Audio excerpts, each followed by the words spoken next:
Hola, ¿qué tal? Buenos días.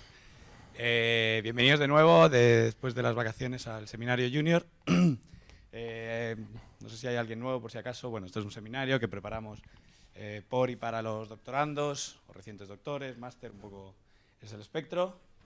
Y nada, bueno, sabéis que al final hay un picoteo, las pizzas las pagamos entre todos, el resto lo pone el instituto, Gregorio Millán Barbani.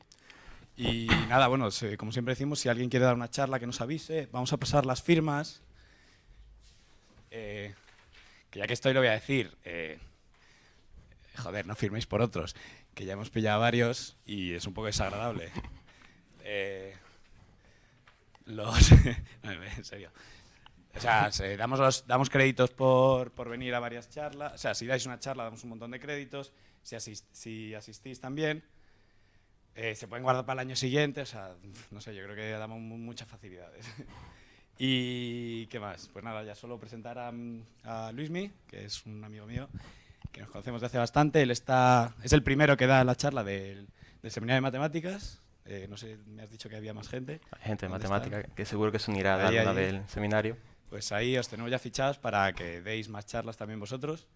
Y bueno, hoy nos va a hablar de imágenes digitales usando una teoría que nos va a hablar. Bueno, buenas tardes a todos. Agradecer primero a los organizadores del seminario Junior por invitarme a esta charla.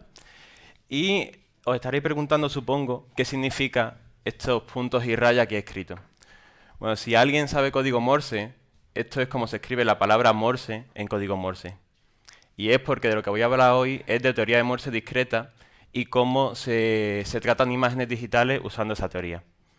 Tengo que decir primero que, bueno, el Morse que inventó el código que lleva su nombre no es el mismo Morse que el de esta teoría, pero quedaba gracioso ponerlo así. Entonces, bueno, si hablamos de teoría Morse discreta, va a haber una serie de conceptos con los que muchos puede que no estéis familiarizados que debéis saber, como son lo que es una topología, lo que son las propiedades topológicas, lo que es un complejo cúbico. Entonces, si bien esto es una cosa que sí estudiamos en matemáticas, sospecho que muchos de aquí no sois matemáticos. Así que voy a daros una pequeña introducción a la topología para que tengáis ciertas nociones, no muy explícitas, pero que tengáis una idea de lo que son las cosas. Entonces, ¿qué es la topología? La topología es el área de las matemáticas que se preocupa de aquellas propiedades que se mantienen a través de deformaciones continuas. Donde una deformación continua puede ser pues, estirar un objeto, puede ser arrugarlo, puede ser doblarlo, pero nunca puedes ni separar en dos piezas, ni pegar dos piezas. Es decir, en la topología de alguna forma es como que tú estás jugando con una plastilina en la que tú puedes hacer bolitas, tú puedes moldearla, tú puedes dar distintas formas, pero nunca puedes ni separar el trozo de plastilina en dos piezas, ni unir dos trozos de plastilina distintas. Esas son las reglas para jugar en topología. Entonces, dentro de la topología vamos a definir lo que son los objetos que son iguales topológicamente hablando, que es lo que definimos como objetos homeomorfos. Entonces, para definir homomorfismo se define una función entre dos espacios topológicos.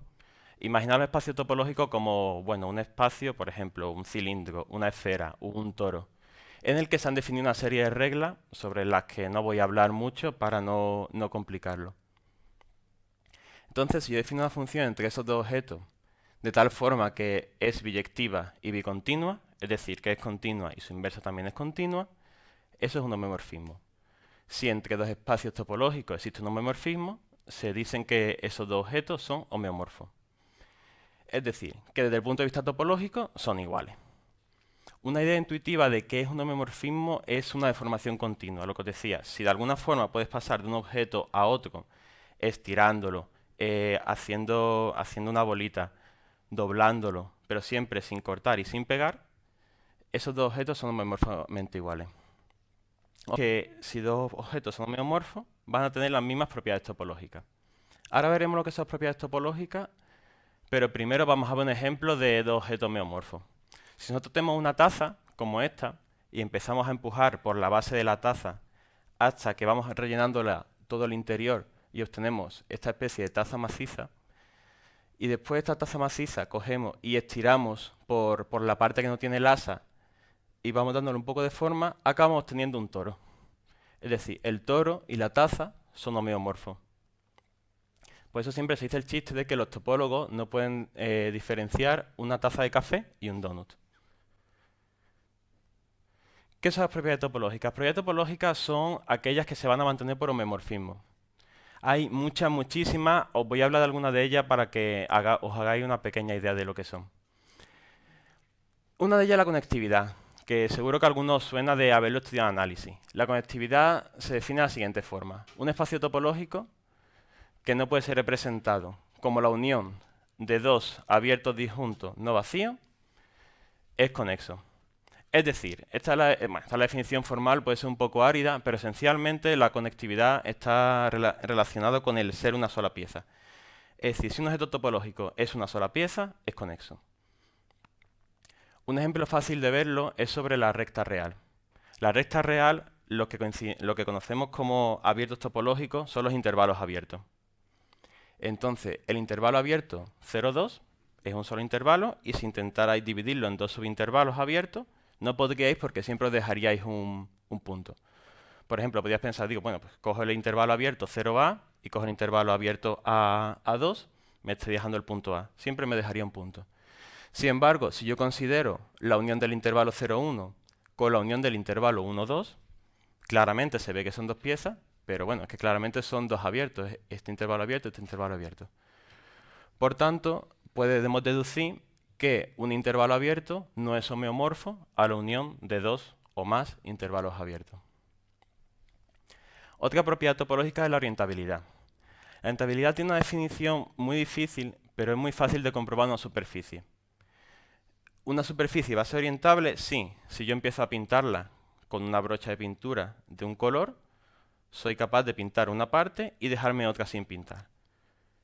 Por ejemplo, un cilindro se ve fácilmente que es orientable porque yo empezaría a pintar con una brocha del tamaño del cilindro la parte de fuera y me quedaría la de dentro sin pintar. Por otra parte, un ejemplo de superficie no orientable es la banda de Möbius. Supongo que todos sabéis lo que es la banda de Möbius, pero si no lo recuerdo, tú tienes una tira de papel, lo normal sería que unieras sin doblar las manos. Si la unes haciendo este pequeño giro, obtienes lo que se llama banda de Möbius. Y si empezarais a pintar la banda de Möbius por una parte con esa enorme brocha de pintura, iríais recorriéndola por aquí, por aquí, por aquí, aquí dais la vuelta, seguís, seguís, seguís, y acabáis pintándola a un solo color. No os queda ninguna parte sin pintar. Por eso decimos que la banda de Möbius no es orientable. Al final, todas estas propiedades topológicas lo que sirve es para clasificar los objetos topológicos y para decir que no son homeomorfos. Entonces, bueno, pues ya sabemos que un intervalo no es homomorfo a la unión de dos intervalos, por tanto no está en la misma categoría topológica. El cilindro no está en la misma categoría que la banda de Möbius porque uno es orientable y el otro no. Más propiedades. Los grupos de homotopía. Los grupos de homotopía, ni siquiera voy a dar la definición formal, pero solo voy a decir que tiene información sobre la forma que tiene un espacio topológico. Por ejemplo, el grupo fundamental, que es el primer grupo de homotopía, lo que mide es la cantidad de lazos. Un lazo es, bueno, pues una cuerda que podemos unir su extremo y su fin dentro de un objeto topológico. Pues el grupo fundamental lo que mide es la cantidad de lazos distintos, y por distintos quiero decir no homeomorfos, que admite un espacio. Por ejemplo, la esfera solo admite un tipo de lazo, uno alrededor de la propia esfera. Porque si lo pones en cualquier otra parte de la esfera, todos son homeomorfos. Todos están rodeando al final la misma superficie. Sin embargo, en el toro, aunque no se ve muy bien, se admiten dos tipos de lazos. Uno que rodea el círculo central del toro y otro que rodea la superficie del toro que va desde el círculo hacia afuera. Entonces, como la esfera admite solo un tipo de lazo y el toro admite dos tipos de lazo, la esfera y el toro no son homeomorfos. Otra propiedad topológica son los grupos de homología. Los grupos de homología lo que tienen es información sobre los agujeros que hay en un espacio topológico. Por agujeros quiero decir algo del tipo que tiene el toro. Algo que atraviesa un objeto topológico de una parte a otra. Por ejemplo, el primer número de Betti, que es algo que se usa mucho en este mundo de la topología algebraica, es el rango del primer grupo de homología. Y lo que mide es el número de agujeros circulares. Y diréis, ¿hay agujeros no circulares? Pues sí, cuando se va subiendo dimensión, empiezan a aparecer otro tipo de agujeros. Bueno, entonces es fácil ver que la circunferencia no es homomorfa a un disco, porque una circunferencia pues tiene el agujero obviamente dentro, y sin embargo un disco no tiene ningún agujero. Hasta aquí para las propiedades topológicas.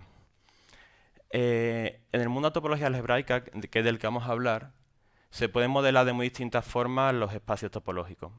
Hoy os voy a hablar de modelado por hipercubos. Un hipercubo, o un cubo de dimensión n, es una generalización del concepto de cubo a espacios n-dimensionales. De la siguiente forma. Si tenemos un cero cubo, un cubo de dimensión 0, lo que tenemos es un punto. Un cubo de dimensión 1 va a ser un segmento, un cubo de dimensión 2 va a ser un cuadrado, un cubo de dimensión 3 va a ser lo que conocemos como cubo, el hexaedro con 6 caras, un cubo de dimensión 4 va a ser un tesseracto, que seguro que algunos sabéis porque habéis visto Los Vengadores. Y ya si vais subiendo de dimensión, pues adquieren otras formas y son más difíciles de describir. Entonces, hoy vamos a trabajar solo con espacios topológicos que se pueden modelar usando hipercubos. ¿Cuáles son los elementos de un hipercubo? Pues se va a usar como se llama normalmente a los elementos de cubo de cuando estudiamos geometría en el colegio y demás. Bueno, cualquier elemento de un hipercubo de dimensión n se llama cara de dimensión n o n cara. Las caras de dimensión 0 van a ser lo que llamamos vértices. Las caras de dimensión 1 van a ser lo que llamamos aristas. Las caras de dimensión 2 se llaman solo caras. Y las caras de dimensión 3 se suelen llamar celdas. Aunque no todo el mundo lo llama así, esta palabra a veces organiza problemas porque también se llama celda a las partes de un CW complejo, que es otro tipo de forma de modelar el espacio. Entonces, bueno, se puede ver esta relación fácilmente de que un punto solo tiene como cara un vértice, un segmento obviamente solo tiene como cara 2 vértices y una sola arista, un cuadrado tiene como cara 4 vértices y 4 aristas, un cubo tiene 8 vértices, 12 aristas, 6 caras y un solo cubo, y el tesseracto, pues bueno, podéis comprobar que tiene esta relación. Además siempre se cumple la relación de que la suma de caras es 3 elevado a n. Entonces, usando hipercubo, lo que vamos a construir es un complejo cúbico. Un complejo cúbico no es más que una colección de hipercubos de todos los tamaños, en el que se tienen que cumplir estas dos reglas. Cualquier cara de un hipercubo de K tiene que estar también en K, y la intersección de dos hipercubos de K es cara de ambos hipercubos. Entonces, por ejemplo, este es un ejemplo. Asumid que los cubos están llenos. Este cubo de aquí y este cubo de aquí se cortan en este vértice, y este vértice sigue siendo una parte de K. Este cubo de aquí y este cubo de aquí tienen como intersección este cuadrado de aquí, que es cara de uno y de otro. Así se define un complejo cúbico. Y este es con el tipo de espacio topológico que vamos a tratar hoy. Esto, por ejemplo, no sería un complejo cúbico porque, bueno, si consideras que este es un cuadrado y este es el otro, estás viendo que la intersección ni es cara de uno ni es cara de otro, es una media arista ahí que no es absolutamente nada. Y si consideras que esto es una arista realmente, esta arista no sería cara de ningún cuadrado, porque no completa toda la cara del cuadrado. Otra definición importante cuando hablamos de complejos cúbicos es lo que es un colapso elemental. Si tú consideras un complejo cúbico y consideras un hipercubo sigma, y consideras una cara de sigma que vamos a llamar tau, que tiene una dimensión 1 inferior a sigma, y que además esa cara tau es cara de sigma y solo cara de sigma, a ese par tau sigma lo llamamos par libre. Es decir, tenéis que imaginar una situación en la que yo tengo por ejemplo, si sigma es una arista, si sigma es un cuadrado, yo tengo una arista tau que solo es arista de ese cuadrado sigma. Vale, pues eso lo llamamos par libre. Si vamos quitando par libres de K, lo que tenemos son subcomplejos de K. Y ese subcomplejo es lo que llamamos colapso elemental. Bueno, decimos que un complejo cúbico K colapsa un subcomplejo K0 si existe una secuencia finita de este tipo de colapsos elementales que van desde K hasta K0. Y si ese último K0 puede llegar a ser un punto, decimos que el complejo cúbico del que partíamos es colapsible. Lo contrario de un colapso, es decir, lo contrario de ir quitando pares sigma tau, es ir añadiendo pares sigma tau. Y a eso se llama expansión. Y después nos va a resultar muy útil. Y bueno, por último decimos que dos complejos cúbicos son la homotopía, son equivalentes por homotopía simple si existe una secuencia de colapsos y expansiones que van del uno al otro. Es decir, si a base de o bien ir añadiendo pares de sub cara a cara o a raíz de ir quitándolo, podemos obtener el uno del otro. Un ejemplo para que ilustrar esto. Tenemos aquí este cuadrado vacío y tenemos aquí el cuadrado lleno. Esta arista es cara de este cuadrado y única y exclusivamente de este cuadrado. Entonces es un par libre y por tanto podemos quitarlo para conseguir un colapso elemental. Y pasamos aquí, ¿vale? Hemos quitado la arista y el cuadrado. Si nos fijamos en este vértice de aquí, este vértice es cara de esta arista y solo de esta arista. Por lo tanto, este par vértice arista constituye un par libre, así que podemos quitarlo y obtenemos este subcomplejo. Si nos vamos a este par arista vértice, podemos comprobar, igual que hacíamos con este, que es un par libre, podemos quitar ambos y obtenemos este complejo. Y este complejo no puede sufrir ningún colapso elemental más, porque todas las aristas, bueno, porque las aristas no pueden ser cara de nadie, porque este cuadrado está vacío, este cuadrado no está dentro del complejo. Y cada vértice es cara de dos aristas. Por tanto, esto es lo máximo que podemos colapsar este complejo. He hablado mucho de topología, mucho de los complejos cúbicos y demás, pero bueno, la topología se puede dividir esencialmente en cuatro áreas. Una sería la topología general, que es la que tiene todas las definiciones básicas, lo que es una topología, lo que es un espacio topológico, y que es la que surte bueno, pues de todo el contenido básico a todas las demás áreas. Y aquí pues puedes encontrar, aquí se trata mucho con continuidad, con compacidad, con conectividad, con conexión, que son, si habéis estudiado análisis, pues los conceptos que relacionan el análisis con la topología. Otra área importante de la topología es la topología geométrica, que es la que se preocupa sobre todo de la orientabilidad, de la planaridad local, es decir, de las cosas que tú piensas geométricamente, pero siempre desde el punto de vista topológico.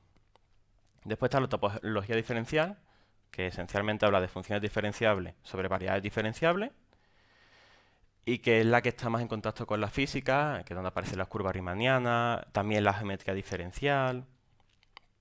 Y por último está la topología algebraica, que es de la que vamos a hablar hoy. La topología algebraica de lo que se preocupa son de los invariantes algebraicos.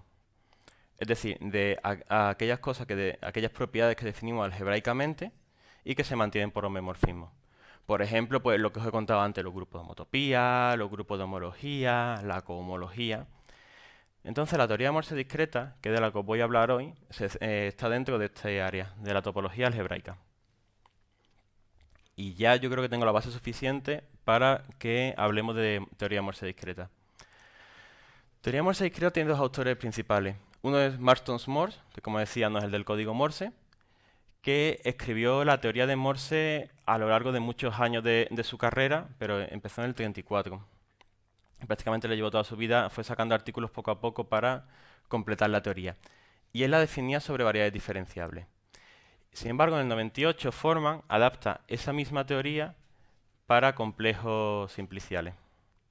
Es decir, aquí podéis ver la comparación entre una y otra. La teoría Morse clásica empieza con Marston Morse en el 34, la discreta empieza con Forman en el 98. Morse se preocupaba de la topología de una variedad, que después sería una variedad diferenciable, y sin embargo Forman lo escribe para CW complejos, complejos simpliciales o complejos cúbicos. Esencialmente un complejo simplicial es como un complejo cúbico, pero donde había cuadrado pongo triángulo, donde había cubos pongo tetraedro. Un CW complejo usa unas celdas parecidas a los triángulos, pero bueno, y si no recuerdo mal, cuando Forman la escribió, aunque sirve para estas tres categorías de complejos, si no recuerdo mal, la escribió para simpliciar. Y bueno, Morse la escribió para funciones diferenciables, porque tenía que estar sobre una variedad, y aquí van a ser funciones discretas. ¿Cuáles son las ventajas de la teoría de Morse discreta frente a la clásica? Bueno, pues para empezar, que como su nombre indica es discreta. Entonces, todo lo que definamos sobre las funciones va a ser mucho más fácil, porque no tenemos que estar preocupándonos de la diferenciabilidad. También porque al trabajar sobre conjuntos discretos, como son los complejos cúbicos, puedes tener muchas aplicaciones del tipo eliminar ruido, porque los datos al final de una imagen te aparecen de forma discreta. Así que es fácil convertir esa imagen en alguno de estos tipos de complejos y aplicar la teoría de Morse discreta. Así que desde el punto de vista de las aplicaciones es más fácil. Y además tiene otra ventaja, y es que al ser funciones discretas definidas sobre este tipo de conjuntos, son muy fácilmente computables. Cosa que no se podía hacer con las variedades, que cuesta mucho más computar. Y bueno, algunas aplicaciones de la teoría de Morse discreta, pues lo que os decía, eliminar ruido de conjuntos de datos que aparecen digitalmente, problemas de reconocimiento de imágenes, problemas de tratamiento de imágenes digitales, que es lo que os explicaré por último, una aplicación sobre esto, y reducir objetos de 2 dimensiones, que dentro de poco será reducir objetos de 3 dimensiones, pero todavía no está muy avanzado ese tema. Entonces, vamos a ver las definiciones. Dado un complejo simplicial K, definimos una función de Morse discreta f que va desde las entradas del complejo. He puesto simplicial, aquí realmente debería poner cúbico. De un complejo cúbico a R, de tal forma que para cualquier cubo de dimensión P, sigma, el número de elementos de elementos tau de los que sigma es cara, que cumplen que f de tau es menor o igual que f de sigma es menor o igual que 1. Es decir, yo tengo un hipercubo sigma y tengo que sigma es cara de tau. Pues para todos esos tau tiene que cumplirse que f de sigma, perdón, es menor o igual que f de tau, salvo a lo sumo para 1. Ahora veremos un ejemplo, no os preocupéis. Y sin embargo, para las caras de sigma, para las caras nu de sigma, tiene que cumplirse que para todo nu, f de nu sea menor o igual que f de sigma, salvo a lo sumo para un solo nu. Con esta definición se define también lo que es un hipercubo crítico. Un hipercubo de dimensión P, sigma, se dice que es crítico. Con respecto a f, sí. El número de hipercubos de los que sigma es cara, de tal forma que f de tau sea menor o igual que f de sigma, es 0. Y el número de caras de sigma, de tal forma que f de esa cara es mayor o igual que f de sigma, es 0. Puede parecer un poco enrevesada esa definición, pero lo vamos a ver ahora sobre un ejemplo y vais a ver que es muy sencillito. Tenemos este complejo cúbico, este cuadrado vacío, y vamos a comprobar que lo que he definido sobre estas aristas y estos vértices es una función de Morse discreta. Nos vamos a este vértice. Este vértice tiene como valor 0. Entonces tenemos que asegurarnos que en cada arista de la que este vértice es cara, el valor sea superior o a lo sumo en una de las aristas sea inferior. Esta arista tiene como valor 7, esta arista tiene como valor 1, 0 es menor que 1 y que 7, se cumple, no hay problema. Este vértice tiene como valor 4. Las aristas de las que este vértice son caras son esta y esta. Esta tiene como valor 6, esta tiene como valor 7, 6 y 7 son mayores que 4, se cumple la definición de Morse, todo está en orden. Este vértice tiene como valor de Morse 3, esta arista tiene 6, esta arista tiene 5, 6 y 5 son mayores que 3, todo en orden. Vamos a ver este vértice ahora. Este vértice tiene como valor 2. Esta arista, de la que este vértice es cara, tiene como valor 5, que es mayor que 2, ¿vale? Y esta arista, de la que este vértice es cara, tiene como valor 1. 1 es menor que 2, pero como solo pasa en una de las aristas, todo está correcto. Podemos ver también qué función de Morse haciendo al revés, fijándonos en las aristas. Es decir, si coges esta arista, puedes ver que los dos vértices de los que son caras de esa arista tienen valores menores. Si coges esta arista, puedes ver que los dos vértices que son caras de esa arista tienen valores menores. Si coges esta arista, igualmente ves que los dos vértices que son caras tienen valores menores. Y si coges esta arista, ves que solo uno de los valores de los vértices que son cara de la arista es mayor que 1. Vamos a analizar ahora los puntos críticos. Es decir, si recordáis, los puntos críticos son aquellos símplices que de alguna forma, nada, que el cardinal este es 0. Es decir, que no incumplen la regla de Morse en ningún caso. Es decir, que si son vértices, ese vértice es menor que todas las aristas de las que es cara. Y si es arista, es menor que todos los valores de los cuadrados de los que es cara, etc. Entonces, este vértice es 0, es cara de esta arista y de esta arista, es menor que esta arista que tiene valor 1 y que esta arista que tiene valor 7, punto crítico. Este vértice tiene como valor 4. Es menor que este que tiene valor 6, es menor que este que tiene valor 7, es un vértice crítico. Igual para este vértice, tiene valor 3, es menor que esta arista que tiene valor 6 y que esta que tiene valor 5, es crítico. Este vértice tiene valor 2. Es menor que esta arista que tiene valor 5, pero no es menor que esta arista que tiene valor 1. Por tanto, este vértice con valor 2 no es crítico. Para las aristas ahora. Esta arista es mayor que este vértice y que este vértice, crítica. Esta arista es mayor que este vértice y que este vértice, crítica. Esta arista es igualmente mayor que este vértice y que este vértice, por tanto es crítica, pero esta arista solo es mayor que este vértice, por tanto no es crítica.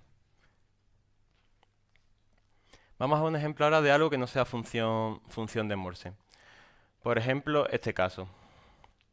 Aquí es muy fácil de ver que hay una arista que tiene el valor 0 y 0 evidentemente no es ni menor que 1 ni menor que 7. Es decir, hay dos símplices que son cara de esta arista que no tienen valor inferior a 0.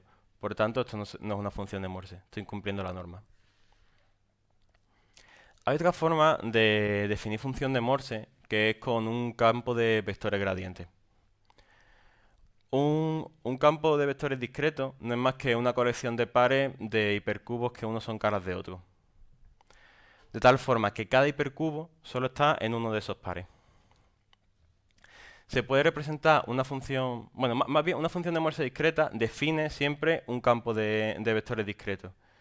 Y lo único que haces es emparejar aquel símplice con una cara suya donde se cumple la relación normal. La de que, donde no se cumple la relación normal.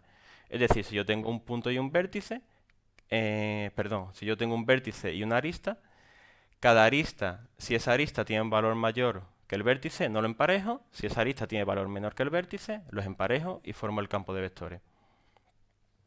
Entonces, los hipercubos críticos son aquellos que no aparecen en ningún par. Pues ese campo de vectores discretos que surge de una función de Morse discreta es lo que se llama campo de vectores gradientes. Y vamos a ver un ejemplo. El mismo ejemplo que teníamos antes, ya habíamos visto antes que esto sí era función de Morse y que todas estas cosas eran críticas. ¿Cómo se representaría aquí? Bueno, pues lo que era crítico aquí sigue siendo crítico aquí y ahora se hacen los emparejamientos. El emparejamiento es, bueno, yo tenía aquí este vértice que tenía valor mayor que esta arista, pues escribo el campo de vectores con una flecha que va del hipercubo, de menor dimensión al hipercubo de mayor dimensión.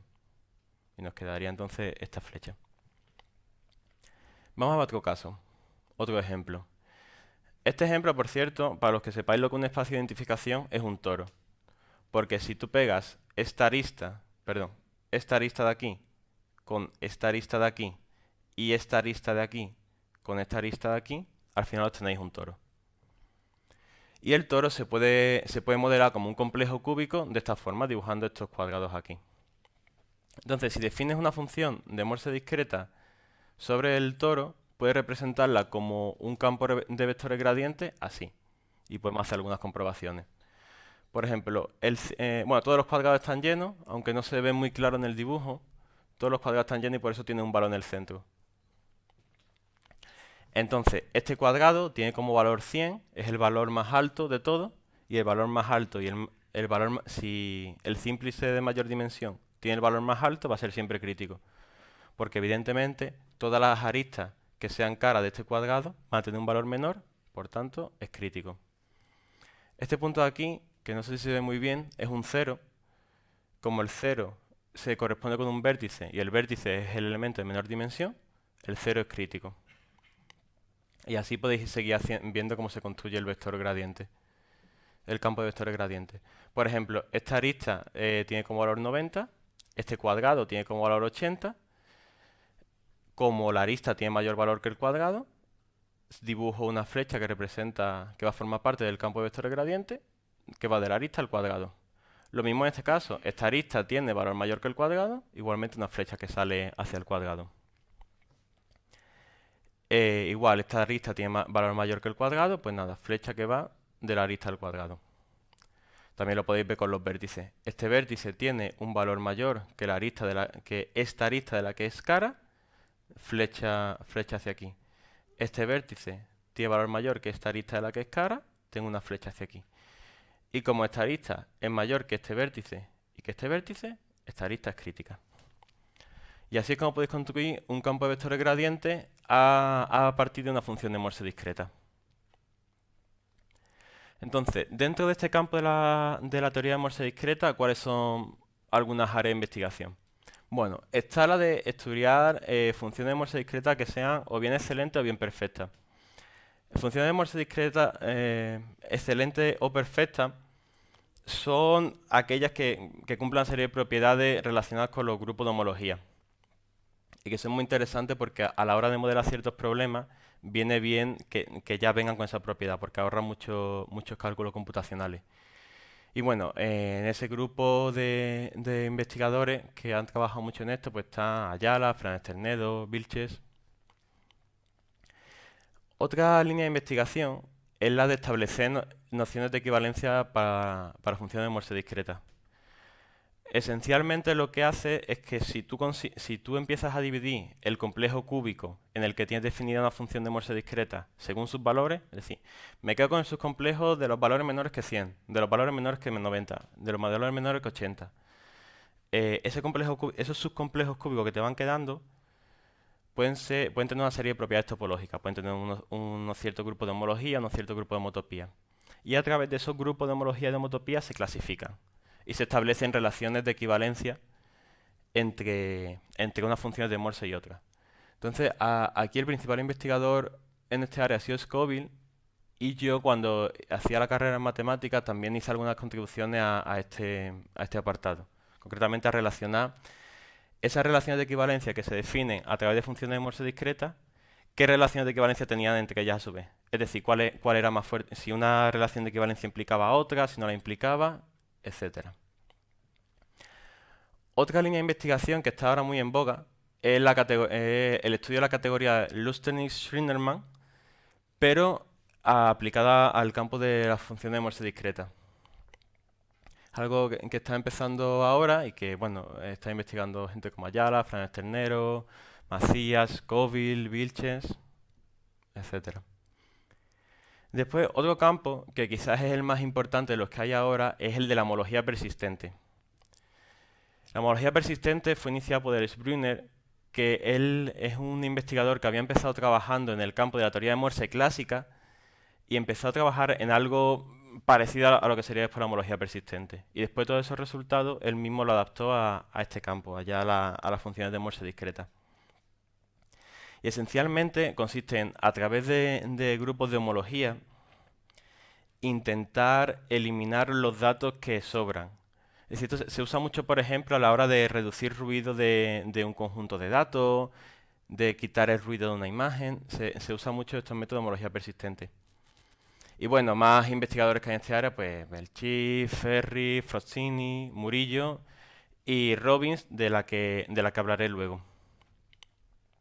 Y después hay otros investigadores que lo que hacen son aplicaciones directas. Es decir, yo he estudiado mucho ya lo que es la teoría de Morse discreta, he aprendido mucho las herramientas, sé hacer relaciones entre ellas, voy a aplicar todo esto a un caso concreto.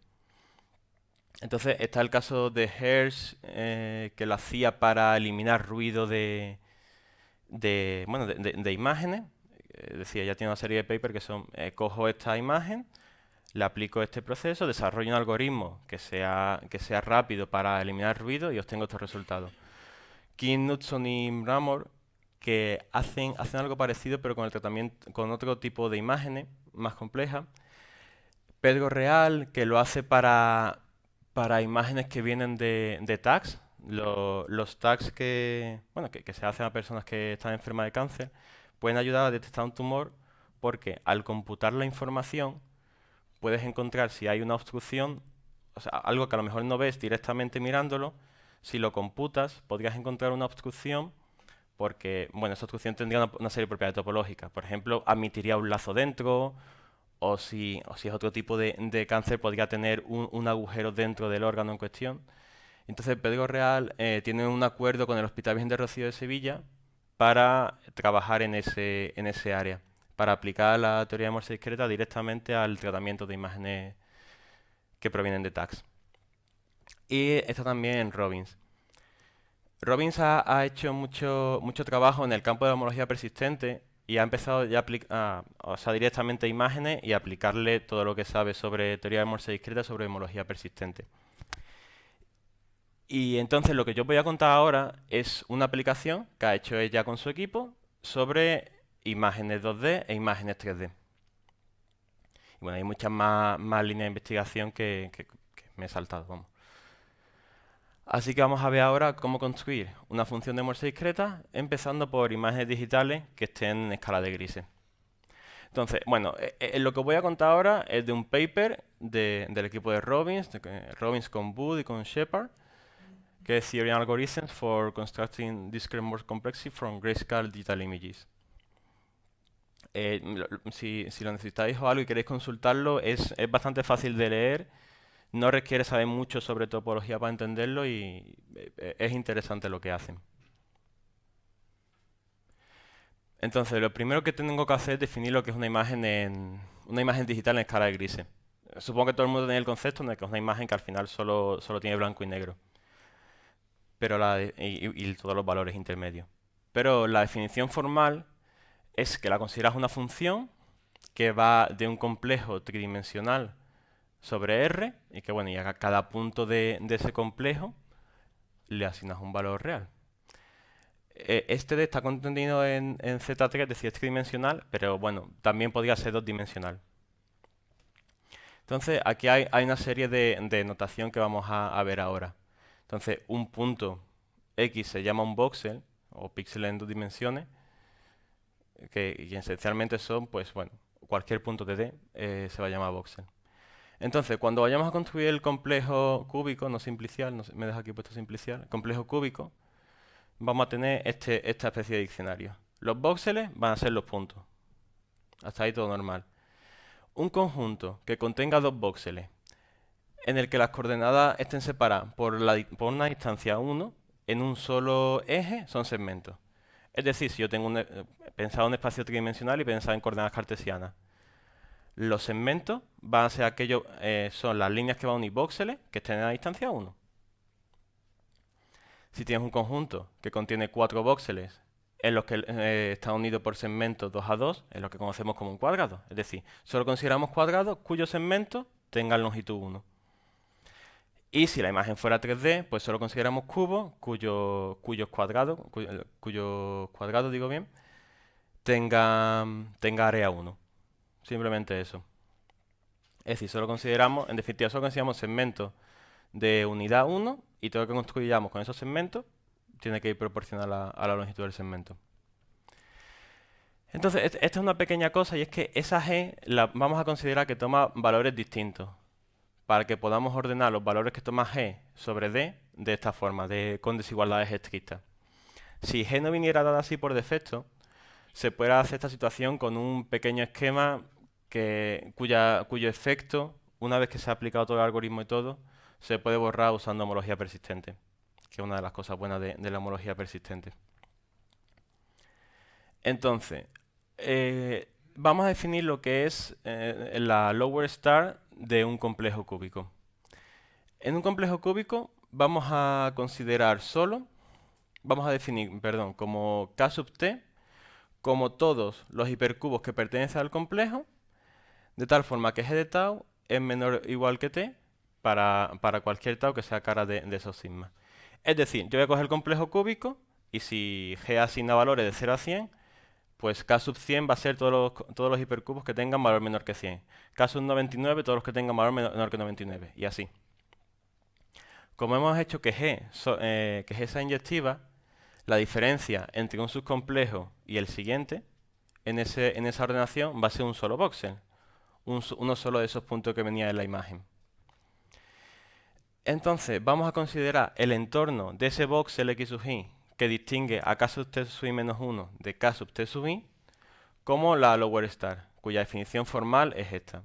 Pero para que os hagáis una idea es lo que os decía. Esto tiene un subcomplejo K sub t sub i y se diferencia del siguiente, del K sub t sub i menos 1, por un solo voxel. Pues el entorno de ese voxel, todas las aristas, todos los cuadrados que contengan ese voxel, se mete lo que se llama la estrella. Bueno, la estrella baja sería. Entonces, ellos definen un algoritmo en dos partes, que es el siguiente. Yo voy a coger cada estrella de cada X sub i. Lo primero que tengo que hacer es encontrar una secuencia para ir añadiendo hipercubos a L de hipercubos que aparecen en la estrella, en L de X sub i, a K sub t sub i menos 1. De tal forma que cuando haya acabado de añadírselos, obtenga K sub t sub i.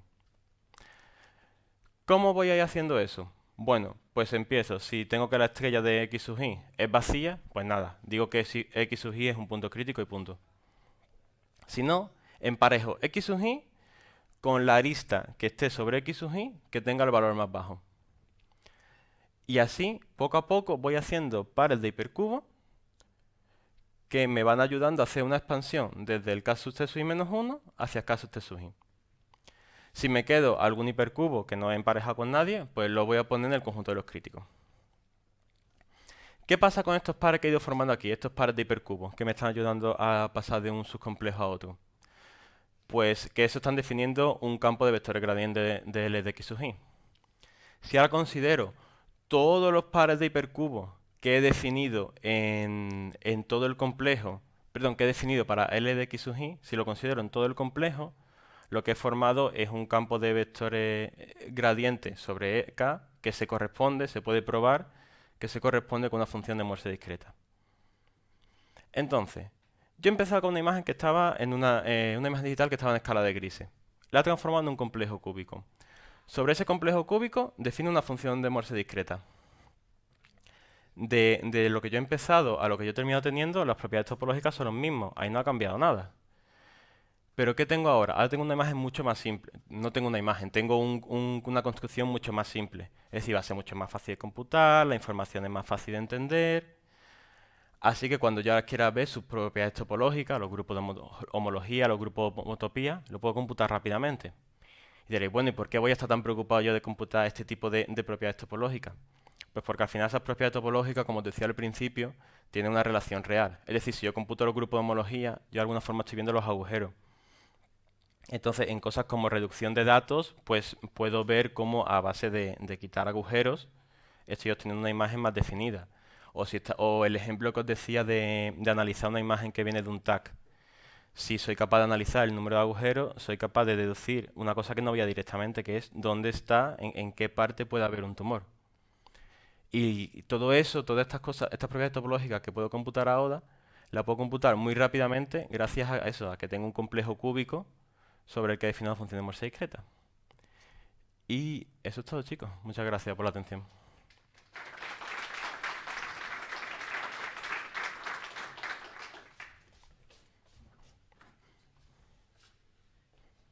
Muchas gracias.